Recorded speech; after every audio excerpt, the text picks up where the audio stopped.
Welcome back to my channel, everyone. It's great to have you all back again.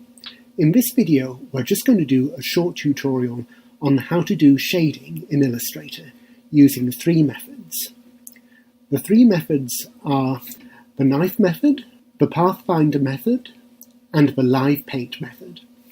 These aren't the official names for these methods. They're names I've just given them, and they're methods which I've just picked up over my years of using Illustrator.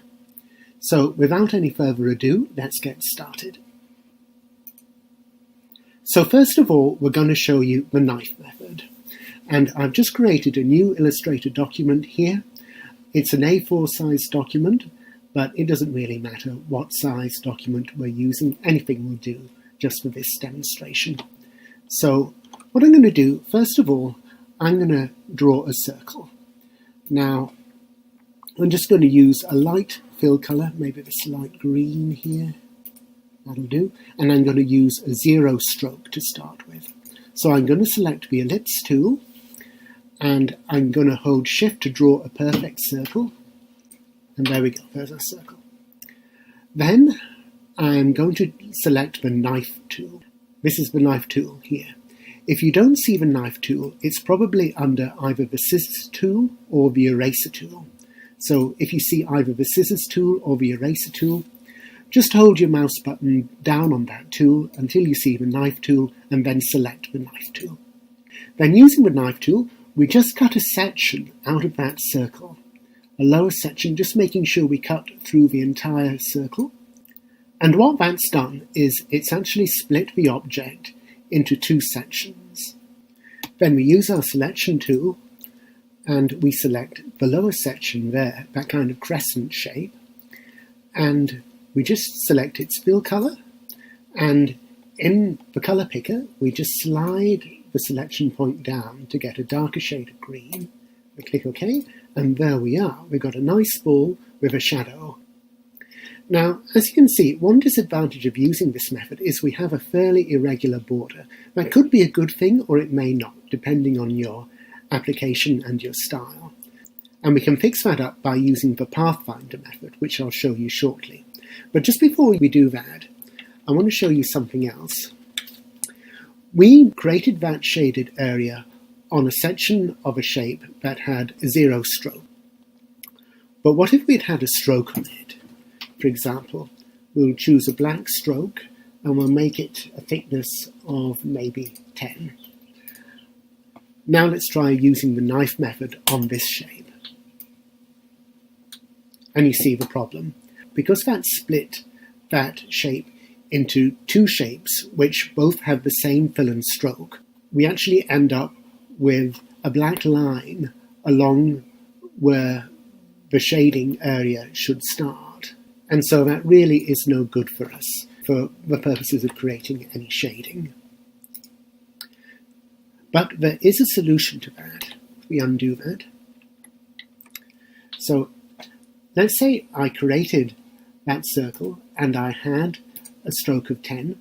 Now what I'm going to do is I'm going to go to my stroke options here. I'm going to go to the Align Border attribute, and I'm going to select this option here, which is Align Stroke to Outside. Right? That just makes sure that all of the stroke is outside the fill. And then with that object selected, I'm going to go Object, Path, and Outline Stroke. And then I'm going to deselect everything and just select the inner fill object. Well, actually, first of all, we have to ungroup everything. Now we can just select the inner fill object, because what that's done is it's actually split our object into two, the stroke and the fill.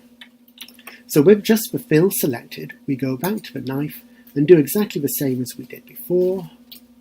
Cut that section out. And now we don't have that ugly black line along the shading border. And we can just do the same as we did before, lower the colour for that shading section. And we have a lovely shaded ball which has an outline to it. So that's the knife method. Now I'm going to show you the Pathfinder method. So I'll delete that, and what we will do, again, I'm going to choose a stroke of 10. And again, I'm going to use a line stroke to outside. And I've chosen to use a different color this time. And again, I'm going to draw the circle. And again, we have the stroke aligned to the outside. And again, I'm going to go Object, Path, Outline Stroke. To split the stroke and the fill into two objects, I'm going to go Ungroup to make sure they're separated. And then I'm going to select the inner fill object. I'm going to press Ctrl-C or Command-C on a Mac to copy that inner fill circle. And then I'm going to press Ctrl-Shift-V. And what that does is it pastes another fill circle on top of the old one. And I'm going to change that color to a darker color. Then I'm going to go back to my ellipse tool. I'm going to make sure I have 0 strokes selected. It doesn't matter what the color is for this, what the fill color is for this one, as long as I have 0 strokes selected. And then I'm going to draw another circle starting on the outside of this circle. And I'm just going to go to just before we get to the border, so that this new circle overlaps the older circle, where we have this crescent area that's exposed. And then I'm going to go to my selection tool. I'm going to select both the circle we just drew and the topmost fill circle. And then I'm going to go to Pathfinder, and I'm going to go to this second option, minus front. I'm going to click that. And what that does is it subtracts that circle we just drew from the circle underneath it. So we're just left with this crescent area. And underneath that is the original fill circle we had. So we've actually got a separate shading shape, this crescent shape, on top of the original unshaded fill color. And together they form a shaded ball. And you can see immediately the advantage of this method. Our shading border is very regular. It's a perfect arc of a circle. And you can use that method with any shapes. You just have to create one shape, make a copy of it, paste it in place, and then draw another shape on top of the second shape and subtract the third shape from the second shape. And then you apply the shading color to what is left. All right, so that is the Pathfinder method. So all we have left now is to show you the live paint method. So I'm going to delete that again. So before I show you guys the live paint method, we'll just run quickly over what the live paint tool does, I think. So I'm going to choose the blob brush tool here. Then I'm going to draw some lines. 3 lines. And then I'm going to select everything by using Control-A or Command-A on the Mac. And I'm going to go Object, Live Paint, Make. And then I'm going to go to the Live Paint bucket, which is here. If you don't see the Live Paint bucket, it's probably under either the Live Paint Selection tool or the Shape Builder tool, which is this one. And then with the Live Paint bucket selected, we can choose any color we want, go to any enclosed area in that Live Paint object we just created, and just click to fill. You can only do it with an area of the Live Paint object that's completely enclosed. If you try to go outside to, for example, this section here, which is open on one side, we can't fill it. We can only fill a completely enclosed area. And the thing is now, though, we can't interact with that object in the way we normally would with an object in Photoshop. Because it's a live paint object still, we can only carry out live paint operations on it. So to return it to a normal object, we would go Object, Expand, and OK. And then that ends up being as one grouped object. So we have to go Ungroup and Ungroup again, and then we can select those individual objects if we want to. So that's how live paint works. And we can use the live paint method to create shading. So what I'm going to do is I'm going to draw another circle, and again I'm going to use a black stroke, give the stroke a weight of 10, and we will choose the align stroke to outside option again.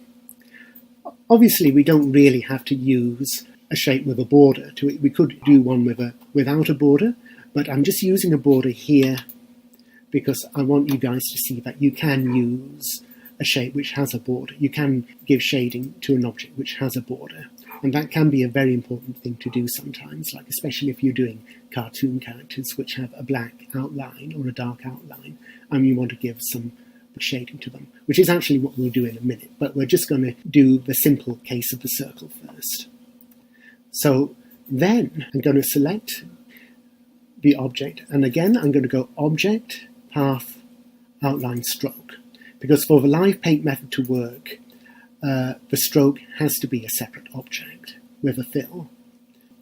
And then I'm going to use the pencil tool, and I'm going to draw a line with the pencil tool. I'm going to make sure that our stroke is set to no stroke, 0. So we're actually going to be drawing an invisible line just where we want our shading border to be. Then we press Control A or Command A to select everything again. Then we go Object, Live Paint, and Make.